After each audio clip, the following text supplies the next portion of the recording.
जय हिंद दोस्तों। इस वीडियो में बात करेंगे क्लास 11th फिजिकल ज्योग्राफी के चैप्टर 3 पर। और देखिए, इससे पहले हमने ऑलरेडी 2 पार्ट कवर कर लिए हैं। ये इसका तीसरा पार्ट है और काफ़ी डिटेल में काफ़ी इंपॉर्टेंट चैप्टर ये है, मैंने आपको ऑलरेडी बताया है। इससे क्वेश्चन आना फिक्स है। हर यूपीएससी के हर एग्जाम में इनसे काफ़ी सारे क्वेश्चन पूछे जा रहे हैं और हर पार्ट के लास्ट में हम लोग प्रीवियस ईयर क्वेश्चन भी करते हैं। ये इसका लास्ट पार्ट है और इसके बाद आज हम लोग क्या देखेंगे उससे पहले हम लोग एक क्विकली रिकैप करते हैं। सबसे पहले हमने इंटीरियर पर बात की थी कि क्या क्या वो सोर्सेज है, किन स्रोतों के माध्यम से हमें पृथ्वी के इंटीरियर के बारे में जानकारी मिलती है।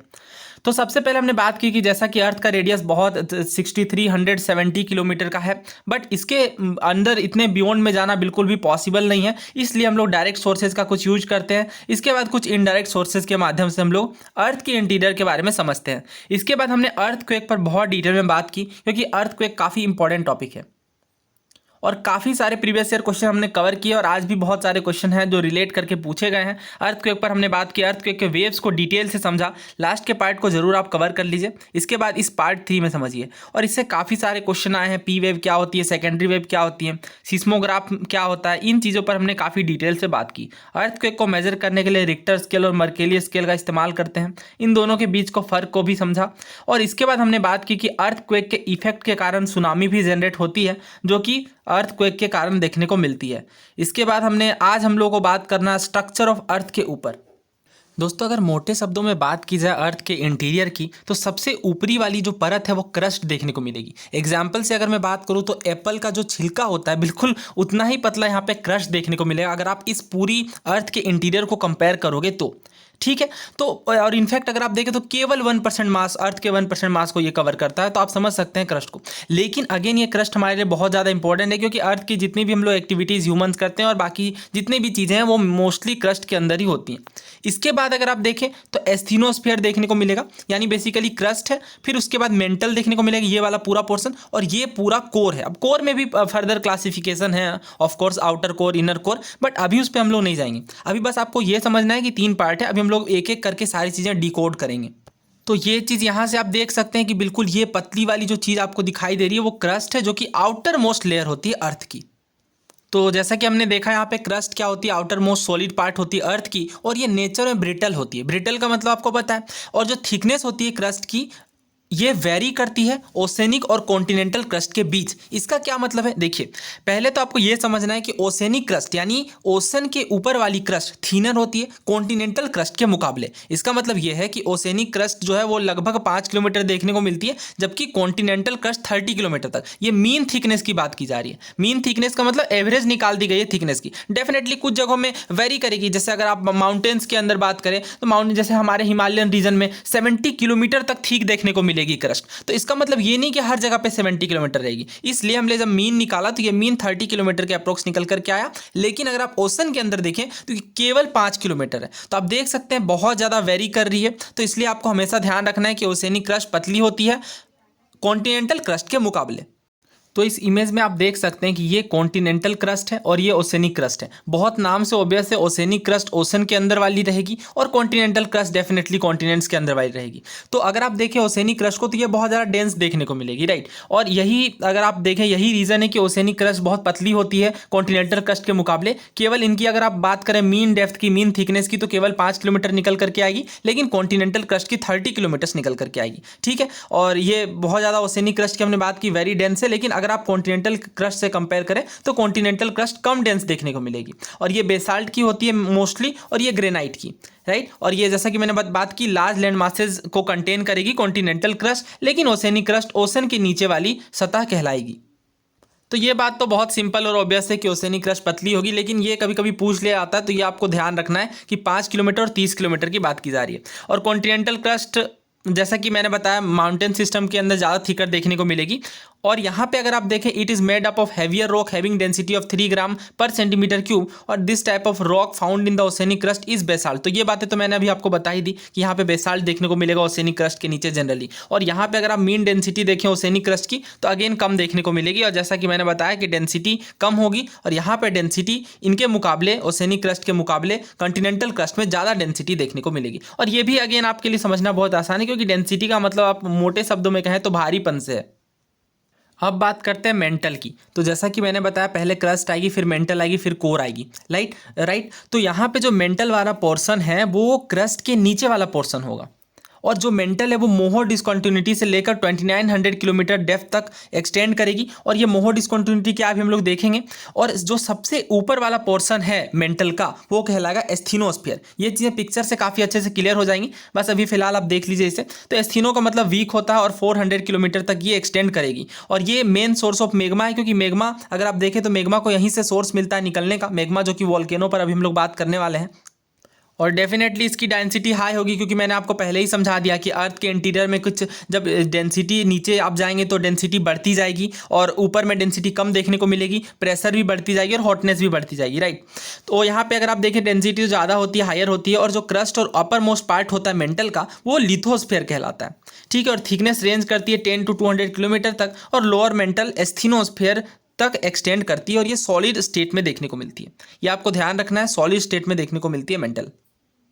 तो इस इमेज में ध्यान से देखिए, ये ऊपर वाला पोर्शन हमने बात की, ये क्रस्ट है। और इसके बाद लिथोस्फीयर अगर आप देखें तो क्रस्ट और अपर मोस्ट दोनों को कंबाइन करके ये वाला पूरा पार्ट लिथोस्फीयर कहलाता है, राइट। ये देखिए, ये हमारी क्रस्ट है। देखिए, ये बहुत ज़्यादा दिखाया जाता है, बट इसके मुकाबले भी ये बहुत ज़्यादा पतली है, क्योंकि अगर आप देखें, इमेजिन करें, तो जैसा कि मैंने बताया, सेब के जो अपर मोस्ट जो छिलका होता है बिल्कुल उतना पतला देखने को मिलता है, इसलिए हम लोग इसे थोड़ा बढ़ा करके दिखाते हैं, अदरवाइज फिर शो करना मुश्किल होगा।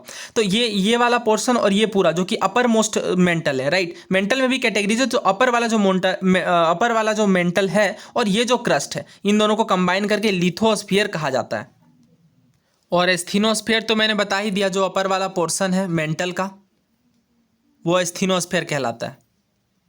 नाउ बात करते हैं कोर की, उसके बाद क्विकली रिकैप करेंगे, फिर प्रीवियस ईयर क्वेश्चन करेंगे, ताकि सारी चीज़ें क्रिस्टल क्लियर हो जाए। देखिए, जैसा कि हमने बात की, कोर जो है वो सबसे इनर पार्ट है, राइट, अर्थ के इंटीरियर का।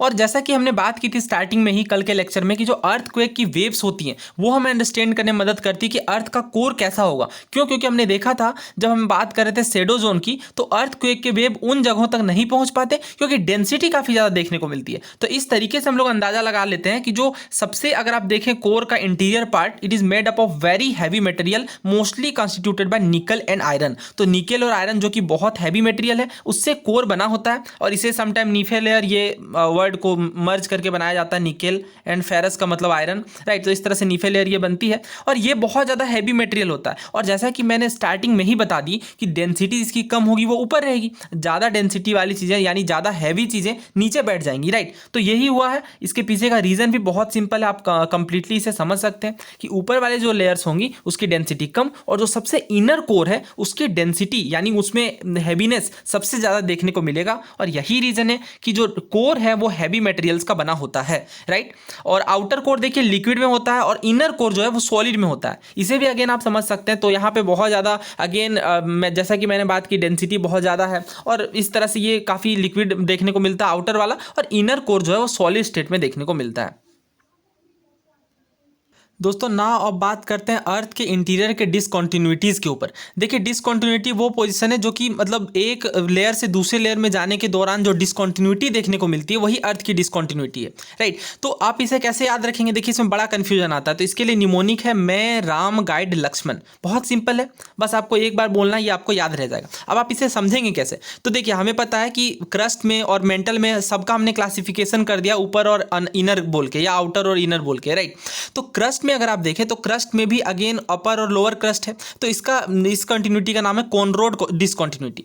लेकिन ये जो डिसकंटिन्यूटी है, कॉनरोड डिसकंटिन्यूटी, ये आपको मतलब सिंपली पूछा जाएगा कि अपर और लोअर क्रस्ट के बीच क्या है, तो आप ऐसे ही समझ जाएंगे कि ऊपर वाला जो है सबसे कॉनरोड है। लेकिन कंफ्यूजन इनमें आती है। तो इसके लिए आप देख सकते हैं मैं, राम, गाइड, लक्ष्मण, ठीक है। मैं से मोहरोविक या मोहो बोलते हैं, राम से रेपेटी, यहाँ पे गाइड से गुटेनबर्ग, और लेहमन से लक्ष्मण, राइट। बहुत सिंपल है। अब इसे ध्यान कैसे रखेंगे? देखिए, तो सबसे पहले क्रस्ट है, राइट, क्रस्ट और अपर मेंटल, तो इनके बीच आपको मोहो डिसकंटिन्यूटी देखने को मिलेगा। ये देखिए मोहो डिसकंटिन्यूटी, तो कैसे याद रहेगा? तो क्रस्ट के बाद जाहिर सी बात है अपर मेंटल आएगा, फिर लोअर मेंटल आएगा। तो इस तरह से आपको सीक्वेंस में चलना है। तो क्रस्ट से अपर मेंटल आएगा तो मोहो डिसकंटिन्यूटी, फिर अपर मेंटल से मेंटल आएगा तो रेपेटी डिसकंटिन्यूटी, फिर मेंटल से आउटर कोर, क्योंकि इनर कोर तो पहले नहीं आएगा, पहले आउटर पोर्शन आएगा ना, तो आउटर कोर आएगा गुटेनबर्ग डिसकंटिन्यूटी, और आउटर कोर और इनर कोर के बीच लेहमन डिसकंटिन्यूटी। बहुत सिंपल। एक बार जब आप इस इमेज से ड्रॉ कर लेंगे और इस निमोनिक से याद रख लेंगे तो आप तुरंत ही क्वेश्चंस कर लेंगे। अब इसे एक बार क्विकली रिकैप कर लेते हैं। सबसे पहले हमने बात की लिथोस्फेयर की। लिथोस्फेयर में क्रस्ट और अपर वाला मेंटल का पोर्शन देखने को मिलेगा। इसके बाद एस्थेनोस्फेयर की बात की जो कि अपर मेंटल का पोर्शन होता है। फिर मीजोस्फेयर देख सकते हैं, लास्ट में आता हमारा बेरियोस्फेयर। और डिसकंटिन्यूटी तो मैंने आपको बता ही दिया। नाउ आते हैं प्रीवियस ईयर क्वेश्चन पर। देखिए ये एनडीए का क्वेश्चन है, आपसे पूछा जा रहा है कि कौन सा बेस्ट डिस्क्राइब करेगा लिथोस्फीयर को। तो हमने बात की थी, सबसे हमने अपर पोर्शन जो देखा वो देखा क्रस्ट का, राइट। उसके बाद अपर मेंटल आएगा, फिर लोअर मेंटल आएगा। तो क्रस्ट और अपर मेंटल के बीच क्या कहलाता है? लिथोस्फीयर। इस इमेज को दोबारा देख लीजिए, सारी चीज़ें रिकॉल हो जाएंगी। सबसे पहले हमने बात की क्रस्ट की, और ये जो सियाल है ना, ये सिलिकॉन और एल्युमिनियम को दिखाता है। ये बहुत पहले यूज़ किया जाता था ताकि ये मटेरियल को बता सके कि कौन सा मटेरियल मोस्टली कंपोज्ड है क्रस्ट में। ओके, तो ये चीज़ आपको याद नहीं करनी। तो यहाँ पे देखिए ये जो क्रस्ट है और ये जो अपर वाला जो पोर्शन हमने बात की अपर वाले मेंटल की, तो इसका सबसे ऊपरी हिस्सा ये पूरा कंसिस्ट होकर कहलाता है लिथोस्फीयर, और अपर मेंटल का पार्ट कहलाता है एस्थेनोस्फीयर। ठीक है, बहुत सिंपल है। तो लिथोस्फीयर के बारे में बराबर क्वेश्चन पूछा जाता है, तो आपको ध्यान रखना है कि ये है हमारा क्रस्ट और ये अपर वाला मेंटल का पार्ट। ये दोनों मिलकर के क्या कहलाएगा? Upper most layer of mantle and crust is known as lithosphere. तो लोअर मेंटल की तो बात ही नहीं की जा रही, ठीक है, क्योंकि अपर मेंटल में ही हमें देखने को मिलेगा। कोर कहां से आएगा? कोर तो बहुत नीचे चला जाएगा, राइट। तो आंसर आएगा ऑप्शन बी। इस क्वेश्चन को देखिए, अगेन एनडीए 2021 का है। यहाँ पे आपसे पूछा जा रहा है लिथोस्फीयर को बेस्ट डिस्क्राइब कौन करेगा? Upper and lower mantle, crust and core, crust and upper mantle, lower mantle and core. सबसे पहले कोर को हटाएंगे, कोर तो बहुत नीचे होता है। लिथोस्फीयर की हमने बात की कि सबसे पहले हमें क्रस्ट देखने को मिलता है, और क्रस्ट के बाद जो अपर वाला मेंटल है वो कहलाता है लिथोस्फीयर। तो आंसर क्या आएगा? Option C. तो डायरेक्ट रिपीट क्वेश्चन है। ये क्वेश्चन एनडीए 2019 में पूछा गया, लिथोस्फीयर कंसिस्ट ऑफ। तो लिथोस्फीयर क्या कंसिस्ट करता है? अभी हमने बात की क्रस्ट को कंसिस्ट करता है और अपर मोस्ट सॉलिड मेंटल को। तो आप देख सकते हैं बार बार एक ही क्वेश्चन रिपीट कर रहा है हर 1-2 सालों में, तो ये इंपॉर्टेंट क्वेश्चन है। ये क्वेश्चन अभी रिसेंटली एनडीए में पूछा गया, आपसे करेक्ट स्टेटमेंट पूछा जा रहा है। पहला कहा जा रहा है earth crust in brittle in nature. दूसरे में कहा जा रहा है जो मीन थिकनेस है ओसेनिक क्रस्ट की वो 15 किलोमीटर है, जबकि कॉन्टिनेंटल क्रस्ट की 30 किलोमीटर है। तो इसलिए मैंने इसे बहुत डिटेल से बताया था कि यहाँ पे आप देख सकते हैं जो आउटर मोस्ट सॉलिड पार्ट होता है अर्थ का वो क्रस्ट कहलाता है, जो कि ब्रिटल होता है नेचर में। लेकिन जब आप थिकनेस की बात करेंगे तो ओसेनिक क्रस्ट काफ़ी पतला देखने को मिलता है कॉन्टिनेंटल क्रस्ट के मुकाबले, और ओसेनिक क्रस्ट केवल 5 किलोमीटर का होता है, और कॉन्टिनेंटल क्रस्ट यानी जो कॉन्टिनेंट के नीचे वाला जो पार्ट है जो अर्थ का इंटीरियर है वो 30 किलोमीटर तक, यानी लगभग जो मीन थिकनेस जो निकल करके आ रही है उसमें 6 गुने का अंतर है। तो ये बात तो गलत है, 15 नहीं बल्कि 5 है। तो यहाँ पे आंसर क्या निकल के आएगा हमारा? केवल 1 सही है ना। ये क्वेश्चन अभी रिसेंटली एनडीए में पूछा गया, एनडीए 2022 का क्वेश्चन है। पूछा जा रहा है कौन सी डिसकंटिन्यूटी अर्थ के क्रस्ट को मेंटल से सेपरेट करती है? ऑप्शन है हमारे पास गुटेनबर्ग, मोहरोविच, कॉनरेड या रेपेटी। तो अगर आपको याद हो जो अभी मैंने आपको ट्रिक बताई थी, मैं राम गाइड लक्ष्मण, तो उसमें सबसे पहले हमने ऊपर वाला छोड़ दिया था कॉनरेड को, जो कि हमारा जो क्रस्ट है अपर क्रस्ट और लोअर क्रस्ट को डिवाइड करता है, राइट। लेकिन इसके बाद से हमने शुरू किया था और सबसे पहले हमने बात की थी क्रस्ट को मेंटल से जो अलग करती है वो होती है मोहरोविक डिसकंटिन्यूटी, राइट, क्योंकि मैं से मोहरोविक बना था। आंसर आएगा ऑप्शन बी। यहाँ से आप क्विकली रिकैप कर सकते हैं। देखिए मोहरोविक डिसकंटिन्यूटी लोअर क्रस्ट और अपर मेंटल के बीच को दिखाता है, राइट, लोअर क्रस्ट और अपर मेंटल के बीच को। और रेपेटी हमने बात की कि अब अपर और लोअर मेंटल के बीच है। गुटेनबर्ग की हमने बात की लोअर मेंटल और आउटर कोर के बीच, और लेहमैन डिसकंटिन्यूटी आउटर और इनर कोर के बीच दिखाएगा। तो ये अगर आप इस तरह की निमोनिक बनाते हुए चलेंगे तो काफ़ी आसानी से आप आंसर कर लेंगे। इस क्वेश्चन को देखिए, CAPF 2021 का है। पूछा जा रहा है convection current which move the tectonic plates are found in which layer of earth. यानी कन्वेक्शन करंट जो कि टेक्टोनिक प्लेट्स को मूव करवाती हैं वो किस लेयर में पाई जाती हैं। तो देखिए कन्वेक्शन करंट्स क्या होती है? कन्वेक्शन करंट के कारण जो डीप लावा वगैरह होते हैं, जो बहुत गर्म लिक्विड चीज़ें होती हैं वो अर्थ के इंटीरियर में फ्लोट करती हैं। तो ये देखने को मिलता है मेंटल के अंदर। इस क्वेश्चन को देखिए, सिविल सर्विसेज 2009 का है। In the structure of planet earth below the mental the core is mainly made up of which one of the following. यानी प्लेनेट अर्थ में मेंटल के नीचे जो कोर बना होता है वो किस चीज़ का होता है मेनली? एल्युमिनियम, क्रोमियम, आयरन या सिलिकॉन। तो देखिए हमने बात की थी नीफे की, ओके, जो सबसे लास्ट वाला लेयर होता है जो कि सबसे हैवी देखने को मिलता है, सबसे ज़्यादा डेंस देखने को मिलता है। तो आयरन से मेनली कंपोज होता है, ठीक है, निकेल और आयरन।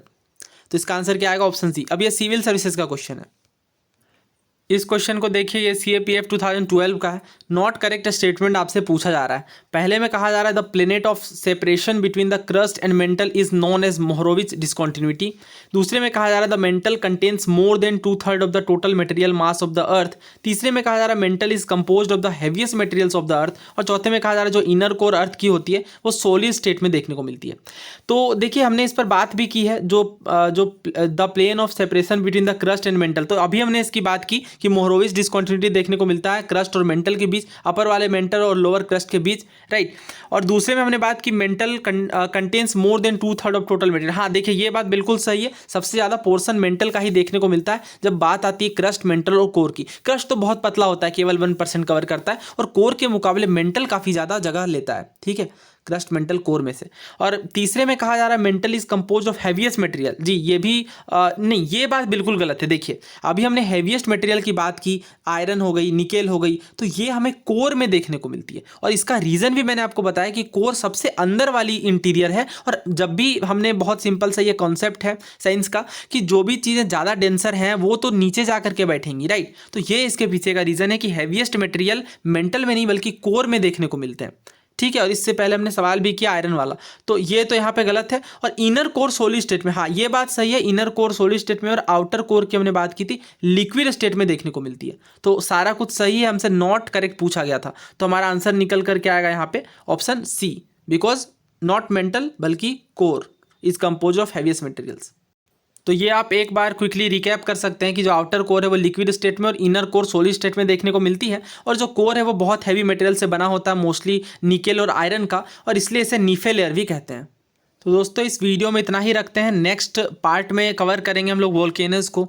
आई नो ये वीडियो सीरीज़ लेंदी हो रही है, बट आप एक बार आप इन चीज़ों को अच्छे से पढ़ लेंगे तो आप देखेंगे काफ़ी सारे क्वेश्चंस यहाँ पे पूछे जाते हैं यूपीएससी के द्वारा। तो ये चीज़ें डिमांड भी करती हैं आपसे आपका वक्त, ताकि आप अच्छे से इन कॉन्सेप्ट्स को समझें। एक बार जब आप समझ लेंगे अच्छा कोर में हैवी मटेरियल क्यों देखने को मिलता है, क्रस्ट पतली है, ये सब चीज़ें आप अच्छे से समझ लेंगे तो काफ़ी आसानी से फिर आप क्वेश्चंस कर लेंगे। और नेक्स्ट पार्ट में हम लोग वोल्केनोज कवर करेंगे, और इसके बाद ये चैप्टर हमारा कंप्लीट हो जाएगा। काफ़ी लेंदी चैप्टर ये इनफैक्ट आप पूरे बुक का, और इस चैप्टर को कर लेने के बाद काफ़ी सारे क्वेश्चन यहाँ से पक्के आने हैं। बट वही बात मैं अगेन कहूँगा कि प्रीवियस ईयर क्वेश्चन मस्ट है। अभी हमने प्रीवियस ईयर क्वेश्चन किया, हमने देखा कि अच्छा डिस्कंटिन्यूटी से क्वेश्चन आ रहे हैं, अच्छा इस तरह के क्वेश्चन आ रहे हैं लिथोस्फीयर के ऊपर, स्थिनोस्फीयर के ऊपर। कभी कभी पूछ लिया जा रहा है कि कौन सा क्रस्ट, ओशियनिक क्रस्ट या कॉन्टिनेंटल क्रस्ट की क्या थिकनेस देखने को मिलती है। तो इन सभी चीज़ों के लिए तैयार करता है आपको प्रीवियस ईयर क्वेश्चन।